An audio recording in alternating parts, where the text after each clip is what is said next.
Most of your videos, the hook is the ending. Yeah. How do you justify showing me the end of the video in the beginning and expecting me to stay? This is genius, but also creates a massive problem for Max in his video that I'm guessing you are probably suffering from too. And by fixing this problem, it's resulting in him getting millions and millions of views, time after time on his YouTube channel. So first, let's break down these hooks. They're just so engaging for a viewer that once they see them, they just can't click off.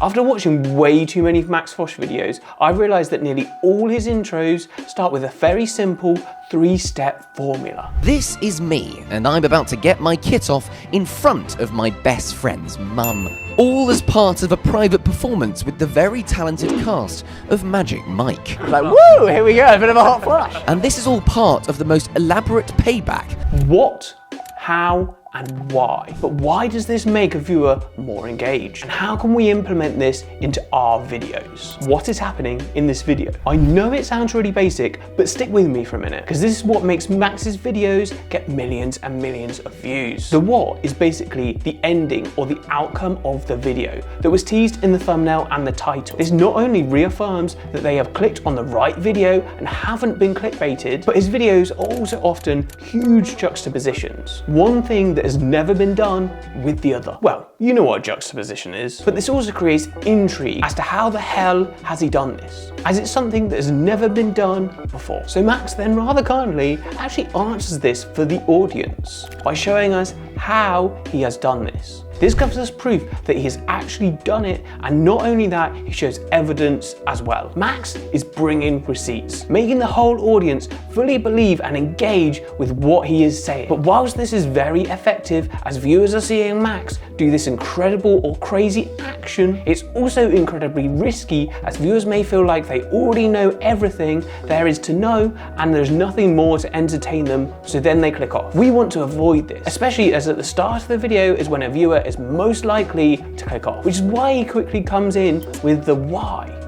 This is so important as it is what's making the viewer care more about the situation and feel much more involved in the video, producing that feeling that there is nothing left to entertain them and convincing the viewer that the video is worth their precious time. This is done by creating multiple open loops that the viewer still needs answering, and therefore there is value for the viewer watching on. Does he get revenge? What is the revenge? How will the mum react? How will the best friend react? But we all know Max is one of the best creators on YouTube, so how does he take this to the next level? How does he separate his videos from the billions of other videos posted on YouTube every single day? Well, he makes the stakes as high as they possibly can be. Just within 40 seconds, he has already raised the stakes for himself. We have stripping on stage. And I'm about to get my kit off, potentially ruining a friendship with his best friend. in front of my best friend's mum. A complete novice performing with professionals. Part of a private performance with the very talented cast of Magic Mike. Wasting a whole year of his time. And this is all part of the most elaborate payback that's been in the works for a whole year. And failing his revenge scheme are all possibilities in this video. There is literally so much for the audience to care about there, but there is a big issue facing everyone on YouTube. Viewers have such a short attention span nowadays. With TikTok, Reels, and YouTube Shorts, viewer attention and focus is harder to grab than ever before. Even with the best hook in the world, at the start of your video,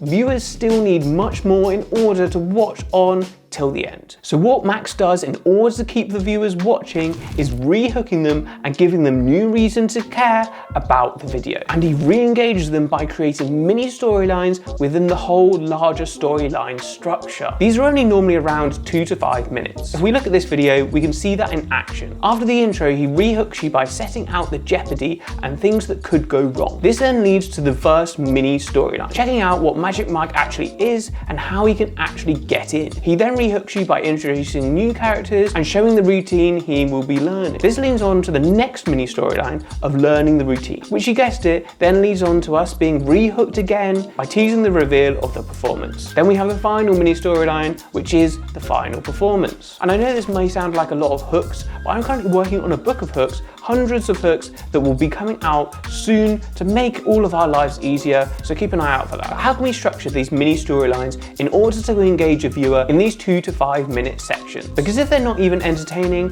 what is the point in being able to rehook a viewer? Well, in the learning the routine section, Max uses an absolutely classic 3-act structure, but there are other storytelling structures as well that we will get onto later on. When learning the routine, Max starts off by setting it up with him feeling nervous going to the location. But as I approached the very same venue that I'd been at only the night before, I found myself doubting the entire plan. Is this an appropriate thing to be doing?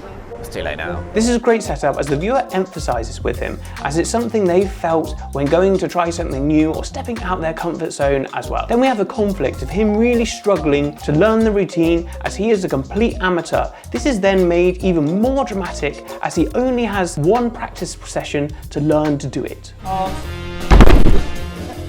And despite giving it my all, I just couldn't get the ball rolling.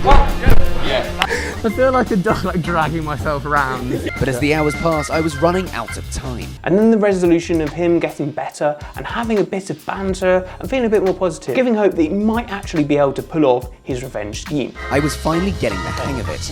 Black. Yeah. Nice. There you go. There you go. Oh, I'm with you. This is perfect storytelling, but we don't want our stories to become too repetitive, and different stories can be told more effectively in a different structure. So let's have a quick look at those. The first one is before and after structure. Show where you started and where you got to as a result of your actions. And then the bulk of the storyline is how it happened and how you achieved this result from where you were. This style of storyline is often used in transformation videos. Explanation, raising a point, show footage to back this up and take it further, then explain why this is happening and what is the effect of this. Judging, introduce what you will be looking for from the contestants, how do they perform, and then who wins. Fix the problem. Something is wrong, can we find a solution? How did it work out? Comparative, A versus B, the positives and the negatives, which is better and why? An open loop, create a question, explore the potential answers, and then resolve this question.